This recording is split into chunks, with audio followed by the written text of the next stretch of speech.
Muy buenas, queridos oyentes, y sed bienvenidos en una nueva ocasión a Café Despertar. Yo soy el de siempre, Yago Cabrera Pérez, y esto más bien que un café, hoy es un desayuno. Es una locura, estoy grabando a las 9 menos 10 de la mañana y dices, pero Yago, ¿cómo se te ocurre esta absoluta tontería?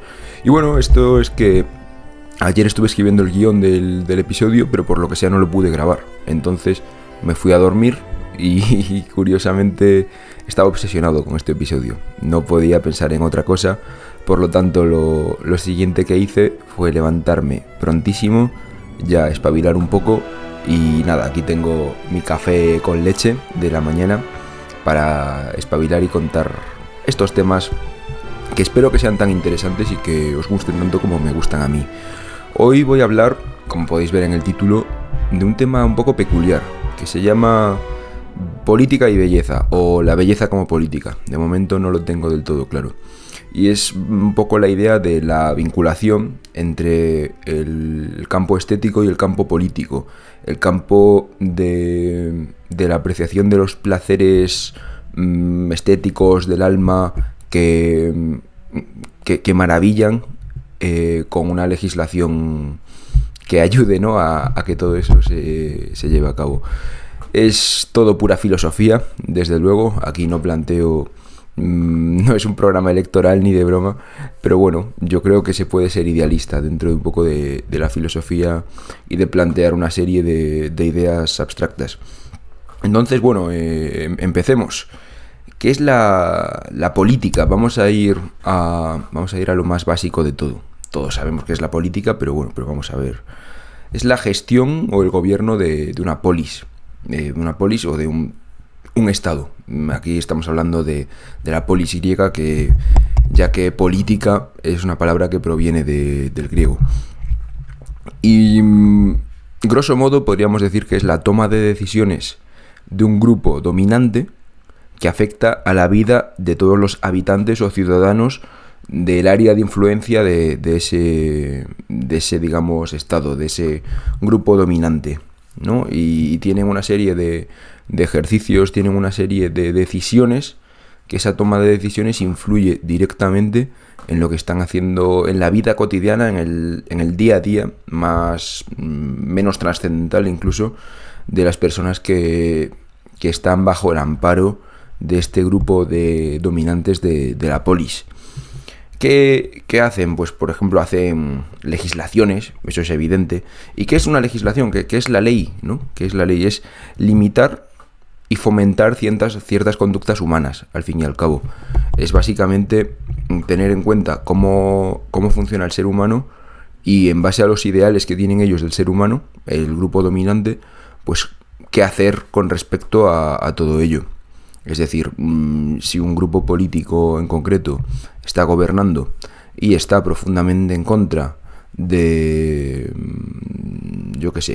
asesinato, digamos, pues está hasta cierto modo eligiendo un castigo para esos asesinatos y por lo tanto está desincentivando a que se lleven a cabo esos asesinatos. En cambio, otro grupo político que premie más,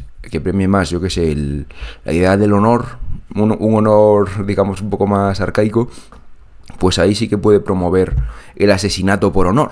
Y por lo tanto, la legislación que lleva a cabo, los límites a la conducta humana, pues son más difusos o están más definidos en una serie de valores. Entonces eso, al final la legislación es limitar y fomentar ciertas conductas humanas. Limitas unas que no te interesa que se lleven a cabo y fomentas otras que sí que te interesa que se lleven a cabo. Pero por supuesto hay temas de fiscalidad. Para llevar a cabo ciertos proyectos y ciertas infraestructuras, pues es necesario, en este caso, promover una serie de dinero que necesitas que llegue a unas arcas públicas, y eso pues se suele hacer mediante la imposición de tributos o de impuestos. También, por supuesto, la construcción de obras públicas. De nuevo, dependiendo de qué grupo dominante es el que está ejerciendo el poder, pues le va a interesar construir unas obras públicas u otras, del mismo modo que crear unos organismos públicos u otros, con ese dinero de los ciudadanos, con la idea, al fin y al cabo, siempre de promover unos cambios en la vida de las personas de acuerdo a los que a ellos les interesa.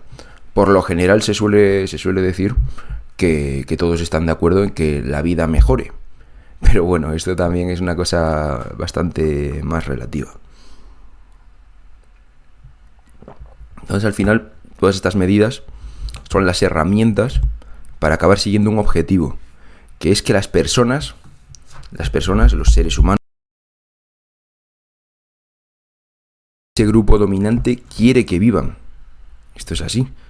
Pero por supuesto la política es mucho más que eso, porque también hay otros grupos que se oponen a estas imposiciones jurídicas y morales y deciden transmitir otras.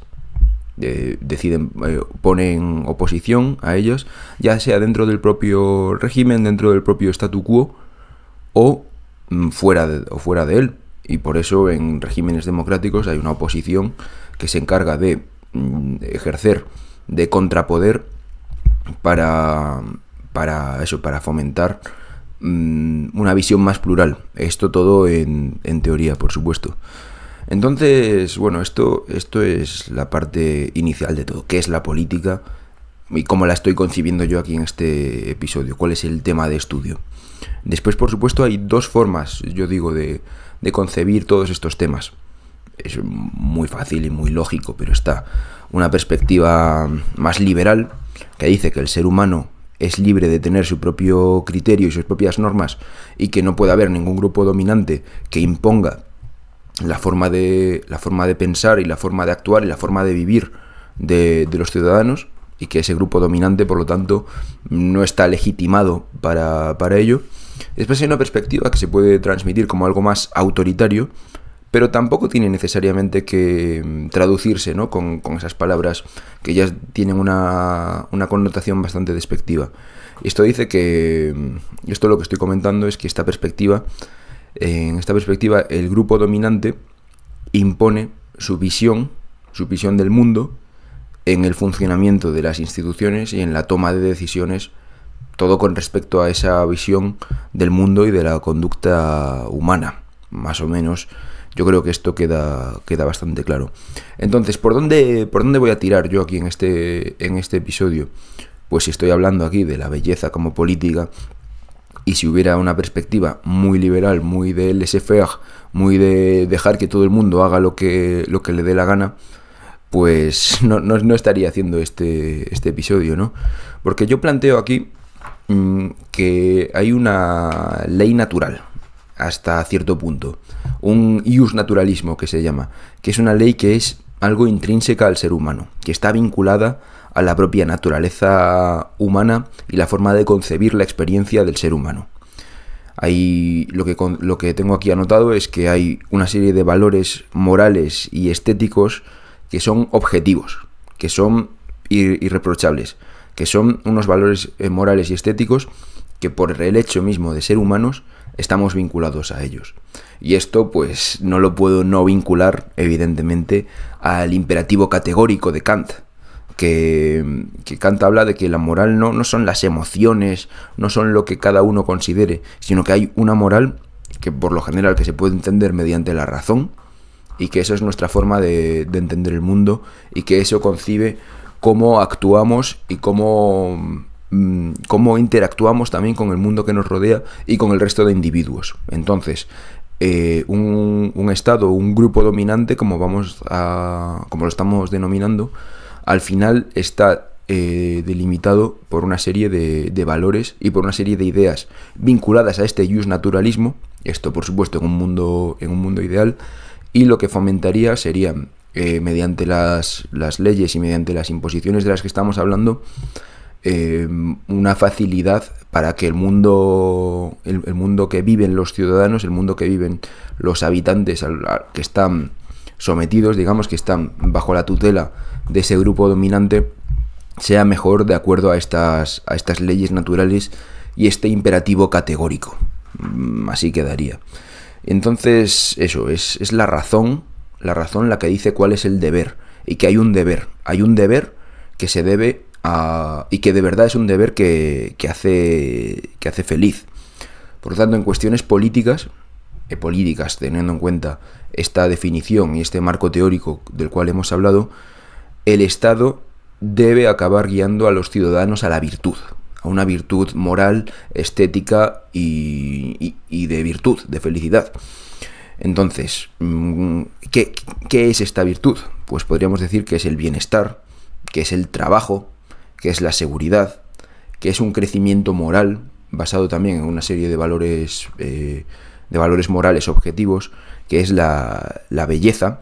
En este momento voy a ser algo autorreferencial, aunque sin pasarme también, y voy a hablar de un episodio que ya grabé el año pasado, que se llama La nobleza del espíritu, donde hablo de una figura abstracta que es el aristócrata del espíritu, que es aquel que sirve de guía, de faro que ilumina las virtudes de los demás. Los aristócratas, digamos, de este grupo dominante, los aristócratas del espíritu, pues en lugar de buscar un poder o un enriquecimiento personal, en esta concepción ideal lo que deberían hacer es precisamente iluminar el espíritu de las personas que están siendo gobernadas, para que su vida y su experiencia humana sea positiva y sea muchísimo, muchísimo mejor. El sistema como tal es un fallo absoluto, tiene un fallo absoluto cuando solo se aspira al crecimiento económico personal o el poder prorrogado durante 4 años, porque entonces ya el propio objetivo es una posterior elección para poder mantenerse en el poder y no se está pensando de verdad en el bienestar, en el bienestar espiritual de las personas que están siendo gobernadas y que depositan su confianza en unos gobernantes que de verdad aspiran que hagan su vida relativamente mejor. Y por el propio sistema actual, muy vinculado eso al mercado, al consumismo, pues es más complicado, ¿no?, que conciba todo eso, ¿no? El espíritu no se acaba iluminando porque no interesa, porque en este mundo excesivamente moderno, capitalista, consumista, globalista, se premia sobre todo el crecimiento económico rápido de unos pocos, más que la virtud moral, ética y espiritual del conjunto de personas que están siendo gobernadas, en este caso. Que no tiene por qué tener una connotación negativa la palabra gobernado, porque no estás siendo inferior a una persona, sino que le estás depositando una confianza para que haga que también con una serie de decisiones y con una serie de administraciones haga que tu vida sea realmente mejor. Entonces, ¿cómo puede iluminar un gobernante el espíritu de los ciudadanos, el espíritu de los gobernados? ¿Un gobernante o una clase dominante? Bueno, ya sabéis cómo lo hemos estado comentando. Pues no hay otra que mediante el fomento, y aquí vamos a la segunda parte del episodio, el fomento de la belleza en el día a día de todas las personas. Que las personas estén rodeadas constantemente de la más absoluta belleza. Lo decía Eurípides, que la belleza trae el placer. Y si volvemos también a otro absoluto clásico del pensamiento grecolatino, en este caso griego, pues lo comenta Aristóteles en La Política, que el objetivo de un gobernante es conseguir la felicidad de sus ciudadanos. Esto es evidente. ¿Y cómo se puede conseguir eso? Comenta, pues también, aparte de tomando una serie de decisiones que permitan que sus condiciones personales sean bastante más llevaderas, pues también, por supuesto, con el fomento de las letras, de la gramática, de la música, habla también de la lucha y habla del dibujo. Por lo tanto, aquí podemos sacar de Aristóteles una conclusión, que es que si el fin de la sociedad es la felicidad, la belleza proporciona felicidad y por lo tanto la belleza es un asunto político. Estaba el otro día además leyendo este libro de aquí, El abuso de la belleza, de Arthur Cidanto, y habla también, tiene un capítulo donde relaciona el arte, más bien, porque es más complicado, el arte con la política. Pero no me terminó de convencer el enfoque, porque habla sobre todo del artista como activista, el artista como creador y reivindicador de injusticias y de realidades. ¿Qué pasa? Yo aquí, en este episodio, lo que estoy hablando es que desde el propio el propio grupo dominante acabe fomentando ese arte y esa belleza en la vida de los ciudadanos. ¿Para qué? Para que así sean más felices. Porque la belleza, realmente bien cuidada, hace feliz. ¿Y cómo se puede fomentar la belleza, en este caso desde un grupo dominante? Pues tengo aquí una lista también que he elaborado de, más que medidas, porque no son medidas como tal, de conceptos y de ideas y de marcos prácticos a analizar. Por supuesto, como no puede ser de otra forma, mediante la defensa y el fomento de las familias. También el espacio público es muy importante para esta belleza. El cuidado del patrimonio natural, indispensable. El patrimonio cultural e histórico-artístico también es conditio sine qua non. Y también la salud y la estética de los cuerpos. Vamos a ir uno a uno por estos conceptos que he desarrollado, no sin antes tomar primero un sorbo de café. Vale, dicho lo cual, ¿por qué apostar por las familias? ¿Qué hacer desde una clase dominante para apostar por las familias y por qué? ¿Cuál es el motivo? ¿Qué relación tiene con la belleza? Pues es clarísimo, es una apuesta absoluta por la juventud y por el legado de un núcleo poblacional con una identidad visual muy específica, con una forma de entender mediante las tradiciones también familiares o tradiciones familiares o territoriales también, se está transmitiendo una forma de entender el mundo y una forma de entender la belleza muy vinculada igual a un territorio, igual, muy vinculada a una forma de concebir el mundo. Se habla mucho, ¿no?, de que esto es también la teoría del relativismo lingüístico, de que la lengua que uno habla condiciona su forma de concebir el mundo que le rodea. Y yo voy a ir más allá. La lengua en la que uno habla, la cultura en la que se ha criado, con todo el patrimonio que tiene, un patrimonio que se traslada de una forma familiar, también contribuye a ver el mundo de una forma particular. Y corre el riesgo de desaparecer si de nuevo lo único que hace la población es consumir de forma compulsiva medios de masas, medios hechos específicamente para vender de una forma masiva, para llegar de una forma muy sencilla al receptor, de una forma muy sencilla y muy simplificada, y que al final acabe transmitiendo, acabe cortando, ¿no?, esos valores familiares para ir a los valores de la masa, a los valores, ¿por qué no decirlo?, ¿no?, de un capital absoluto. Y que al final eso son grandes compañías, grandes empresas, que el Estado muchas veces acaba también apoyando y acaba, por motivos económicos, siendo colaborador de sus proyectos, y acaba destruyendo esas identidades familiares tan vinculadas a la belleza. Por lo tanto, otro aspecto claro a analizar es el espacio público. Es evidente, es lo primero en lo que piensa uno al hablar de la belleza como política, básicamente. Porque estamos hablando sobre todo de un urbanismo y arquitectura en las ciudades que sea responsable y que sea bello.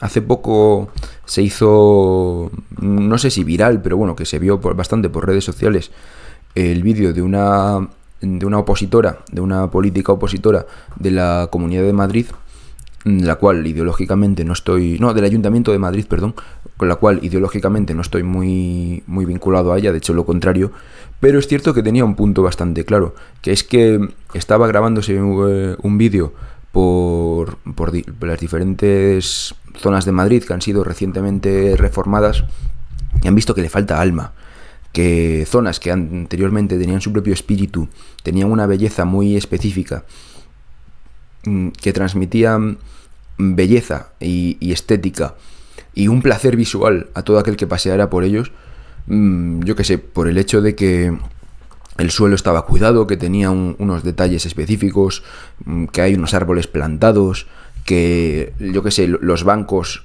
tenían un cierto acabado, es decir, esa preocupación por el detalle que decía que se ha perdido, que ahora el actual alcalde de Madrid está llevando a cabo una serie de reformas que son muy planas, que son baratas, fáciles, para acumular a muchísima gente y que consuman los negocios próximos a esos espacios públicos. Y claro, y un espacio público debe ejercer una función social muy grande, y por eso mismo un gobernante que quiera preocuparse por la belleza debe cuidar el espacio público, debe cuidar las plazas, las calles, la arquitectura que se construya. ¿Para qué? Para que mantenga, por supuesto, lo hablamos mucho, la identidad, pero que también transmita esa belleza y esa forma de entender con cierta ligereza y con cierta pasión lo más cotidiano. Una persona, si va a trabajar a su oficina de una forma horrible, no le apetece nada, paseando, ve edificios bonitos, ve calles bien puestas, ve muchos detalles, ve mucha ornamentación, mucho cuidado, pues igual anímicamente, espiritualmente, concibe su día a día de una forma totalmente diferente. Por supuesto, en el urbanismo también está la facilidad de movilidad, fomentar que las personas estén cómodas andando y desplazándose por los espacios de la ciudad. Eso es importantísimo, y hay diferentes formas de concebirlo, por supuesto. La ornamentación me parece clave, porque puede ser un poco inútil en principio, porque dices, bueno, ¿qué más da, no? Una cosa cumple su función y ya está, no necesita que sea ahí, que tenga dibujitos y que esté todo muy bonita, pero al mismo tiempo es un plus muy grande que hace que la ciudad se vea, que el territorio se vea de una forma totalmente diferente y mucho más positiva. Al final el sujeto, el ser humano, se refleja en objetos para expresarse a sí mismos, para expresar su forma de entender el mundo, para expresar sus pasiones, para expresar sus inquietudes.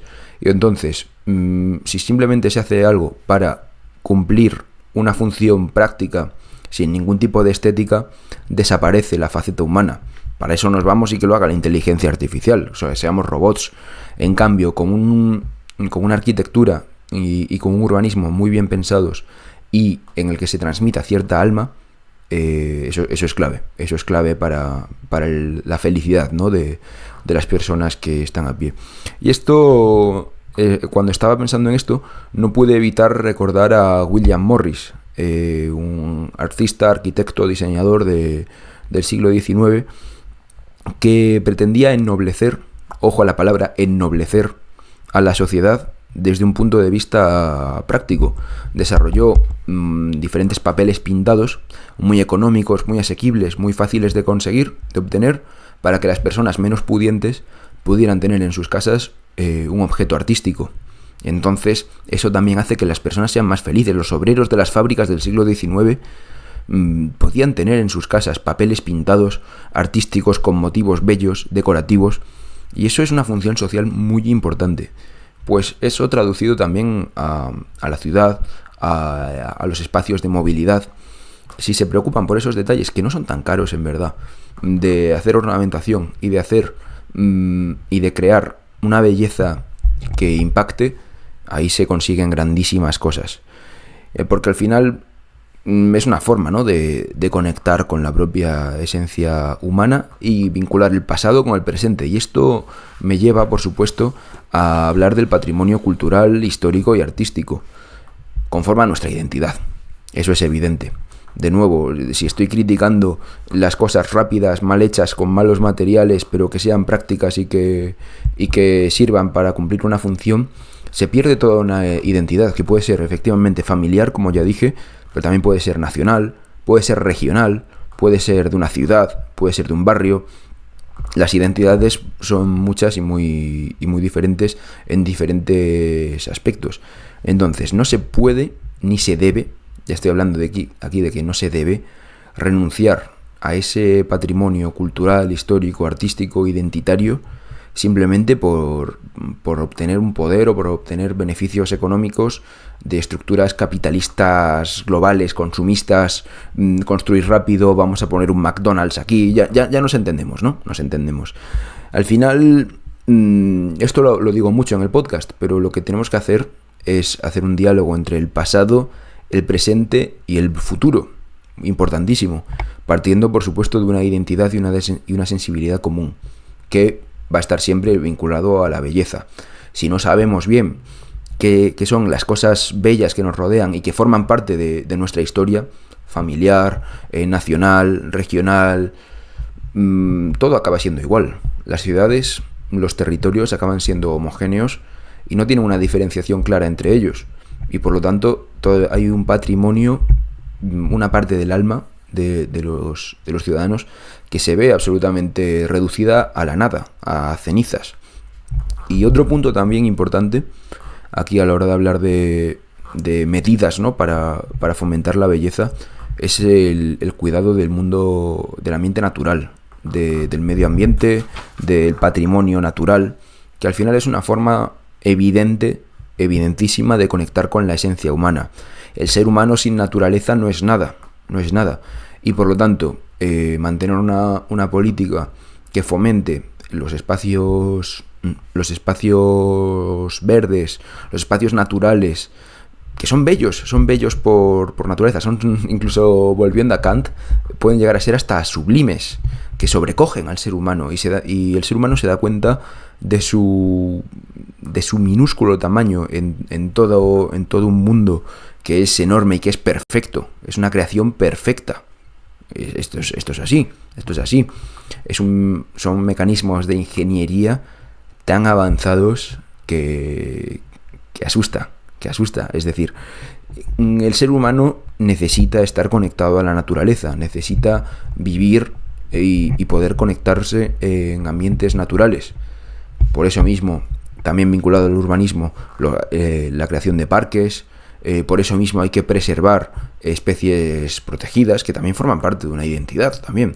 Por eso mismo hay que evitar en algunos espacios una construcción, en otros sí que hay que fomentar una construcción más delimitada, controlada, dependiendo evidentemente del caso, porque este grupo dominante, yo parto de la premisa de que tiene un criterio estético y moral absoluto basado en este justnaturalismo, pues es evidente, ¿no?, que la naturaleza, el patrimonio natural, forma parte de la experiencia humana y de la belleza, ¿no?, que estoy tratando de defender.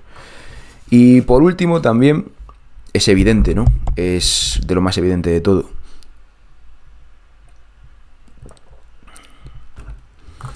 el fomento de la estética y salud en los cuerpos. El canon de belleza grecolatino existe, se ha ido alterando con el paso del tiempo, pero en su esencia más absoluta sigue persistiendo.